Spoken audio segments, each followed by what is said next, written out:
So let's set the scene.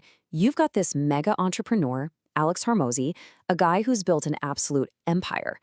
And he's sitting down with the legend himself, Tony Robbins. But here's the twist. He's not there for business advice. No, he's there for something much, much deeper. He's struggling with this profound sense of apathy, even though he has everything he ever thought he wanted. And this quote, wow, this just cuts right to the bone, doesn't it? He's at the top of his game, but he feels completely disconnected. It's like he built this incredible high-speed treadmill for himself, and now he's just running on it because, well, that's what the treadmill is for. He's not doing it out of passion anymore. He's doing it because it's what he knows. It's that classic trap of winning the game, but feeling like you've lost yourself somewhere along the way.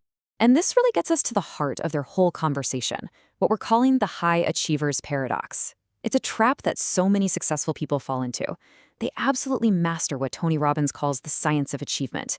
You know, the formulas, the discipline, the hustle to build amazing things. But they completely miss the art of fulfillment, which is the ability to actually enjoy the incredible life they've worked so hard to create. So how did Hormozy get here? Well, early on, he felt like happiness was this thing he could never quite catch. So he made a deal with himself. He basically said, you know what? Screw happiness. Instead, he decided to focus on just being useful. And so he built his entire life around this idea of duty and responsibility, literally conditioning his brain to see his work as an obligation, not something that could ever bring him joy. Okay, so how does a master like Tony Robbins even begin to unpack all of this? Well, his first point of attack is surprisingly simple. It's about language.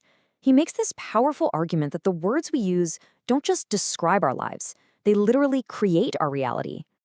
Let that one sink in for a second. The words you attach to an experience become your experience. It's so profound. If you're constantly telling yourself your life is a duty, a grind, or an obligation, you are literally wiring your own nervous system to feel that stress and that weight. Your words become a self-fulfilling prophecy. You're basically hypnotizing yourself into feeling numb. And you can just feel the difference here, can't you?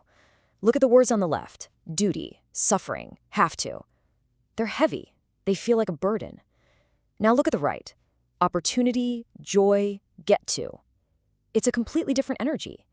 And yeah, switching from I have to go to work to I get to build this business might sound a little cheesy at first, but Robbins swears the simple shift fundamentally changes your entire perspective, right down to your body's chemistry. It turns a chore into a privilege. Now, this idea of changing your language flows right into the next part of the diagnosis, and that's all about the kind of motivation that's driving you. According to Tony, there are really only two kinds. First, you've got push motivation. Think of this as pure, raw willpower. It's that no pain, no gain, grind it out mentality. Hormozy admits that this is what lit his fire in the beginning. He was angry, he wanted to prove people wrong, and hey, it worked. But here's the catch. Push motivation is like a battery. It's super powerful for a while, but it has a limited charge. If you rely on it for too long, burnout isn't a possibility, it's an inevitability. So what's the alternative? It's pull motivation. This is a total game changer.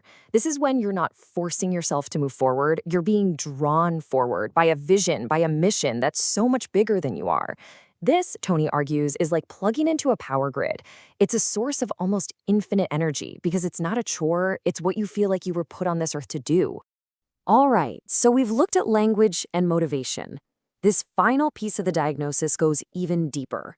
It's about understanding the battle going on inside our own heads. Tony's view is that we aren't just one single personality. We have these different selves competing for control. So first, meet analytical Alex. This is the part of you that lives in your head. It's the brilliant strategist, the problem solver, the CEO of your brain. This is the self that can build a billion-dollar company. But its job is to analyze, question, and find problems. It can't make you happy because it will literally analyze the joy right out of any experience. It sees a beautiful sunset and starts calculating atmospheric particulate matter. And the counterbalance to that is anabolic Alex, the self that lives in your heart. This is the part of you that feels connection, that gets goosebumps from a great song, that truly enjoys the moment. The goal isn't to kill off the analytical mind. You absolutely need it. The trick is to consciously decide to let this life-giving, heart-centered part take the steering wheel more often. Tony's quote here is blunt, but it's dead on. You get in your head, you're dead. He means you're dead to joy, dead to passion, dead to fulfillment. If you let your analytical mind run the show 24/7, you're living in a world of black and white spreadsheets while missing the vibrant colors of life itself. So, now that the diagnosis is clear, limiting words, finite motivation, and an overthinking mind, what's the prescription? It's all about finding what Tony calls a moonshot mission, a goal so massive, so meaningful, and so focused on others that it can't help but pull you forward with joy. And Tony uses his own life as the perfect case study. For decades, his foundation had fed 42 million people. Amazing, right? But he admitted he wasn't feeling that fire anymore.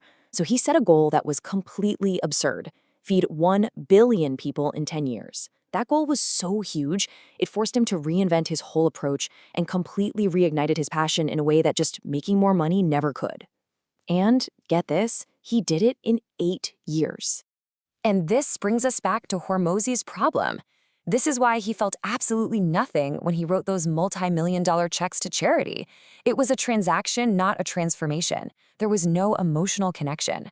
He was giving to causes he thought he should care about, not one that he was deeply personally invested in. It was just another task for analytical Alex to check off the list. And this is the light bulb moment in their conversation. Tony pushes Alex, asking him what he is truly connected to on an emotional level. And he finds it. It's the memory of that gut-wrenching pain of being young and broke, and then the incredible, life-altering feeling of relief and power that came with achieving financial security. That feeling, that's something he is genuinely, authentically passionate about sharing. So, what does this new mission actually look like? Well, it starts with a real, tangible number. Not some vague idea, but a specific target of people he wants to impact: 100,000. And it includes a specific, deeply meaningful milestone.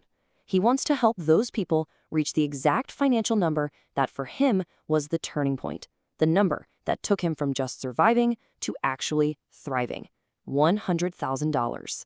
And there you have it. That's the new moonshot, to help 100,000 young men achieve $100,000 in wealth. It's perfect, right? It perfectly aligns his analytical Alex, his incredible gift for business, with his anabolic Alex, his core heartfelt passion. And just like that, the work isn't a duty anymore. It's an exciting, joyful mission that he gets to do. And this leaves us with one last, powerful question that just flips everything on its head. Hormozy went into that conversation believing he needed a mission worth suffering for. But the real secret, the key to fulfillment, is finding a purpose so deeply aligned with who you are that it's worth enjoying. So the question I'll leave you with is, what's yours?